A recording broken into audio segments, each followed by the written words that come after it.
প্রীতি, নমস্কার। নমস্কার, বলুন। বিষয়টা হচ্ছে যে 27 তারিখ মানে আগামীকাল নবান্ন অভিযান ডেকেছে ছাত্র সমাজ। কি হুম। বলবেন? ইতিমধ্যেই কিন্তু সিপিআইএম এর তরফ থেকে বলা হচ্ছে যে ছাত্র সমাজ কখনোই 27 তারিখ ডাকতে পারে না, কারণ যেহেতু কালকে নিট এক্সাম আছে। কি বলবেন এই বিষয়টা নিয়ে? সব থেকে বড় কথা, এটা খুব আশ্চর্যজনক একটা বিষয় এই সিপিএম এর তরফ থেকে আসছে। সেটা হচ্ছে যে যে কাজ শাসক দলের করা উচিত সেটা তারা কেন দায়িত্ব নিয়ে নিয়েছে। শাসক দল থেকে যদি এই কথাগুলো তাদের মুখপাত্ররা কেউ এই কথাগুলো বলতো, সেটা নয় মানা যেত যে তাদের বিরুদ্ধে ছাত্ররা পথে নামছে, সুতরাং তারা এটা তো তাদের দলীয় স্ট্যান্ড, তারা এই বিষয় নিয়ে কথা বলবে। কিন্তু সিপিএম এর কি এখানে ভেস্টেড ইন্টারেস্ট আছে যে যার জন্য তারা এই জিনিসটাকে নিয়ে কথা বলছে? এটা কিন্তু খুবই আশ্চর্যজনক প্লাস সন্দেহজনক।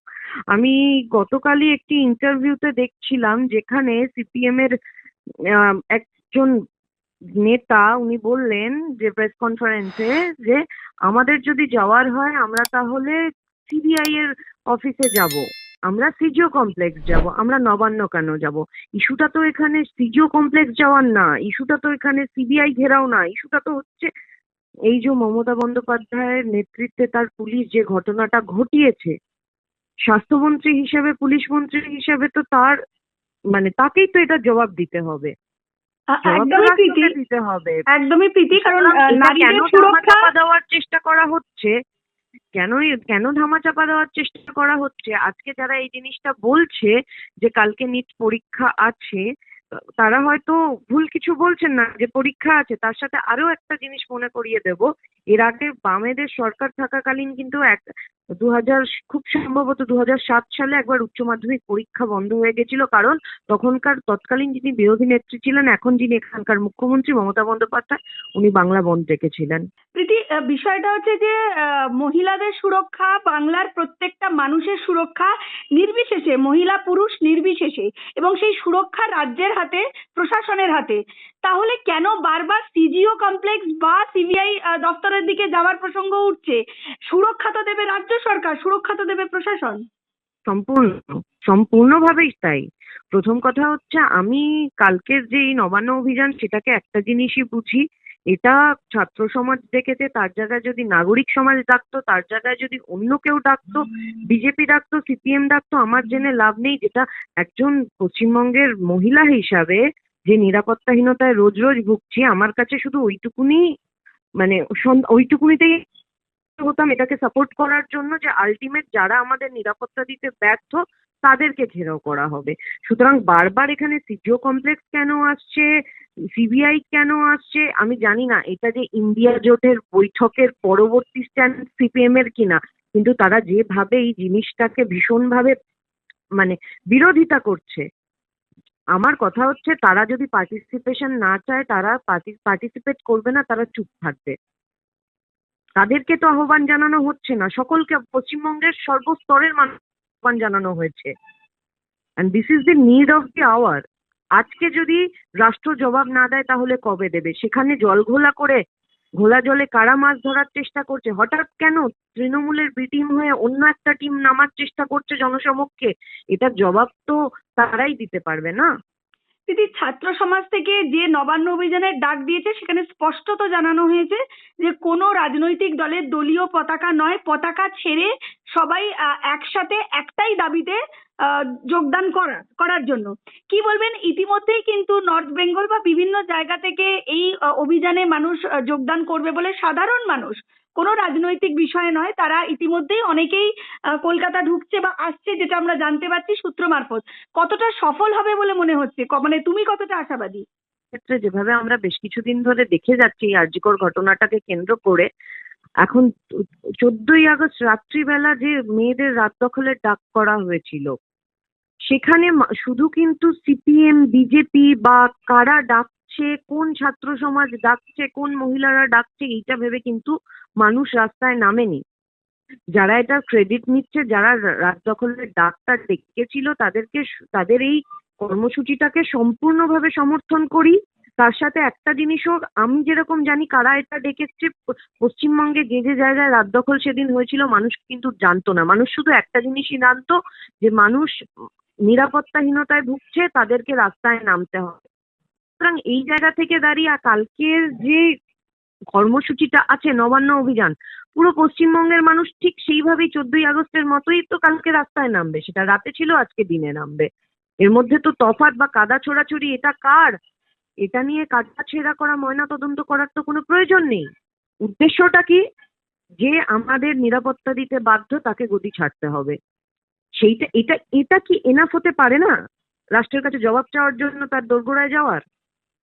কিন্তু তৃণমূলের তরফ থেকে বলা হচ্ছে যে ইতিমধ্যেই সিবিআই তদন্ত হচ্ছে, তদন্ত করবে সিবিআই, কে দোষী তাকে বার করবে সিবিআই, বিচার করবে আদালত। তাহলে এখানে গদি ছাড়ার প্রশ্ন উঠছে কেন? তৃণমূলের তরফ থেকে বলা হচ্ছে, কি বলবেন? আজকে আজকে কত একটা পুলিশ ডিপার্টমেন্ট কতটা অপদার্থ হলে সেই পুলিশ মন্ত্রীকে বলতে হয় যে আমি খুব তাড়াতাড়ি সিবিআই কে দিয়ে দেবো। সুতরাং উনি কতদূর সিবিআই কে কখন দিতেন, সব তথ্য প্রমাণ লোপাট করার পরে নাকি সবকিছু মানে খুব দেরি হয়ে যাবে তারপরে? সেটা তো কোর্ট তো আর সেটার জন্য অপেক্ষা করেনি। যেদিন মামলা হয়েছে হাইকোর্টে, আমিও একটি পার্ট ছিলাম মামলাটার, সেই দিনই কিন্তু সিবিআই কে ইনভেস্টিগেশন করার জন্য নির্দেশ দেওয়া হয়েছে, মহামান্য বিচারপতি নির্দেশ দিয়েছেন। সুতরাং এখন এরা মুখ বাঁচানোর জন্য অনেক কিছুই বলবে। কোন দুর্দিন আসলে একটা রাষ্ট্রে সেই রাষ্ট্রের যে প্রধান তাকে নিজের নিজের রাজত্বকালে রাস্তায় নেমে বলতে হয় আমরা ইসেদের ফাঁসি চাই, যারা অপরাধী তাদের ফাঁসি চাই। আজকে সেক্ষেত্রে তো দেখেছি মমতা বন্দ্যোপাধ্যায়কে গিয়ে যদি আজকে জিজ্ঞেস করা হয়, স্বাস্থ্যমন্ত্রীকে, পুলিশ মন্ত্রীকে যদি আজকে জিজ্ঞেস করা হয় উনি কার দাবিতে রাস্তায় নেমেছিলেন, কার বিরুদ্ধে নেমেছিলেন, উনি কি বলতে পারবেন? পারবেন না। তাহলে এই সিপিএম কার্ড থেকে অর্ডার নিয়ে এই কথাগুলো বলছে। এরা এরা ওটাই মানে ওরা জানে, আমরা সেটা জানি না। আর এরা যেটা বলছে যে সিবিআই করছে তদন্ত, কোর্ট নির্দেশ দিচ্ছে। সিবিআই তো করছে তদন্ত, সিবিআই কিন্তু সুপ্রিম কোর্টে গিয়ে অলরেডি আগের দিন মামলা চলাকালীন তারা তাদের সাবমিশনে বলেছেন যে প্লেস অফ অকারেন্স যেটা, ক্রাইম সিন যেটা, সেটাও সিবিআই ঠিকঠাক মতো পায়নি। প্লাস অনেক কিছু তাদের কিন্তু গাফিলতি রয়েছে। স্টেটের তো অ্যাডভোকেট ওখানে, সিনিয়র অ্যাডভোকেট কপিল সিব্বল ছিলেন স্টেটকে রিপ্রেজেন্ট করার জন্য। আদালতে মামলা চলাকালীন উনি তো যে টাইম লাইনটা দিয়েছেন ওই টাইম লাইনের সাথে অনেক কিছুই কিন্তু গোলমেল ছিল, অনেক কিছু। যে রাজ্য পুলিশ এফআইআর রেজিস্টার করলো, সুতরাং জবাব তারা দেবে না তো সিবিআই দেবে? আজকে তো সিবিআই এখনো তো সিবিআই অব্দি বিষয়টা ওইভাবে পৌঁছায়নি। আগে তো জবাব তাদের দিতে হবে কারা প্রমাণ লোপাট করার চেষ্টা করলো। প্রীতি, বিষয়টা হচ্ছে যে মানে পেশায় আপনিও একজন আইনজীবী, এই আইনজীবী হিসাবেই আমি একটা প্রশ্ন করছি। দেখা গেল যে রাজ্য সরকারের তরফ থেকে প্রায় 21 জন মতন একদম বাঘা বাঘা তাবড় তাবড় আইনজীবীকে সুপ্রিম কোর্টে দেওয়া হলো, কপিল সিব্বলের গোটা টিমকে। কি বলবেন, মানে যেখানে রাজ্য সরকার নিজেই বলছেন পথে নেমেছেন দোষীর শাস্তি হোক বা যিনি ধর্ষক তার ফাঁসি হোক বলে পথে নামছে মুখ্যমন্ত্রী সমেত গোটা সরকার বা গোটা তৃণমূল কংগ্রেস, সেখানে তারা যখন দাবি করছে আবার তারাই দিচ্ছে তাবড় তাবড় উকিল সুপ্রিম কোর্টে। আইনজীবী হিসাবে কি বলবে? কোনো মামলার ক্ষেত্রে স্টেট যদি পার্টি হয় তাহলে স্টেটকে রিপ্রেজেন্ট করতেই হবে। স্টেটকে রিপ্রেজেন্ট করা মানে তো মমতা বন্দ্যোপাধ্যায় নিজে গিয়ে দাঁড়িয়ে মামলা করতে পারেন না। উনি এর আগে এইসব ভুলভাল বলেছেন, বাট উনি তো করতে পারবেন না। সেক্ষেত্রে তাকে তো লয়ার অ্যাপয়েন্ট করতেই হবে। সেই হিসাবেই উনি ওনার রাজ্যের তরফ থেকে 21 জন লয়ার দাঁড় করিয়েছিলেন।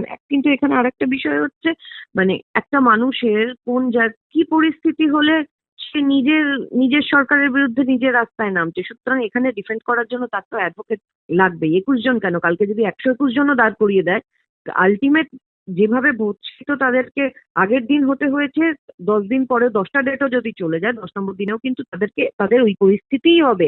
কারণ তারা নিজেরাই জানে না তারা কি বলছে, কারণ তাদের কথা আর তাদের কাজ দুটো তো সম্পূর্ণ আলাদা। সিবিআই কিন্তু ইতিমধ্যেই পলিগ্রাম টেস্ট করেছেন, আরো যিনি প্রাক্তন প্রিন্সিপাল তারও টেস্ট করা হবে, তার সাথে আরো 4 জন ডাক্তারের। কি বলো, কোথাও কি তাহলে এখন সত্যি বেরিয়ে আসতে পারে? কোথাও সম্ভাবনাটা কি প্রকট হলো? আশাবাদী কি, মানে আমরা কি আশা করতে পারি রাজ্যবাসী হিসাবে? আমি ডে ওয়ানে আশাবাদী ছিলাম, আমি আজকেও আশাবাদী। দেখুন, মানুষের ধৈর্যের বাঁধ আস্তে আস্তে ভেঙে যাচ্ছে। সত্যি এই পরিস্থিতিতে যা পরিস্থিতি পশ্চিমবঙ্গে তৈরি হয়েছে, মানুষের ধৈর্যের বাঁধ ভাঙাটা খুব স্বাভাবিক। নানান জায়গায় সোশ্যাল মিডিয়ায় বলুন, অনেক জায়গায় প্রচুর কথা হচ্ছে যে তদন্ত আর কত দেরি, তদন্ত আর কত দেরি। এই জিনিস থেকে একটা মানে জিনিস মাথায় নির্যাতিতার মা রাখতে বাবাও হবে। অসন্তুষ্ট প্রকাশ করেছেন, তারাও বলছেন এতদিন হয়ে গেল। হ্যাঁ, এইখান থেকে একটা জিনিস মাথায় রাখতে হবে। আর একজন আইনজীবী হিসেবে আমার যেটা মত এটাতে, সেটা হচ্ছে যে এমন ভাবে তাড়াহুড়ো করে এমন কাউকে না অ্যারেস্ট করা হয় যাতে হয়তো এমন কিছু ভুলচুক হয়ে যাবে সিবিআই এর তরফ থেকে, যাতে সে 1 মাসের মাথায় কোর্ট থেকে বেল পেয়ে গেল। হুম। সুতরাং আমার মনে হয় ইনভেস্টিগেশন যেভাবে এগোচ্ছে তার প্রতি আমাদের সম্পূর্ণ আস্থা রাখা উচিত। কারণ আমরা যে সরকারের প্রতি তারা কি করলো সেটা তো এখন 9ই আগস্টের পর থেকে সবাই জেনে গেছে। পশ্চিমবঙ্গ কেন, পুরো ইন্টারন্যাশনাল এটা একটা ইস্যু হয়ে গেছে। পুরো বিশ্বের মানুষ জানে যে পশ্চিমবঙ্গ মানে কলকাতার পুলিশ স্পেসিফিক্যালি যে কি করতে পারে না করতে পারে। সেক্ষেত্রে আমি বলবো যে তদন্ত যেখানে চলছে, যেভাবে চলছে, তাদের উপর আস্থা রাখা উচিত। আমি 200% শিওর যে এর পেছনে আসল অপরাধী যারা, তাদের তাদের মুখ খুব তাড়াতাড়ি আমাদের সামনে আসবে। শেষ প্রশ্ন, যতক্ষণ না জাস্টিস পাওয়া যাবে এই আন্দোলন কি চলবে? মানে নতুন প্রজন্ম হিসাবে, আমি একদম আইনজীবী বা কোনো রাজনৈতিক ওই প্রসঙ্গে যাচ্ছি না, সাধারণ মানুষ হিসেবে, বাংলার নাগরিক হিসাবে এই আন্দোলন কি জারি থাকবে?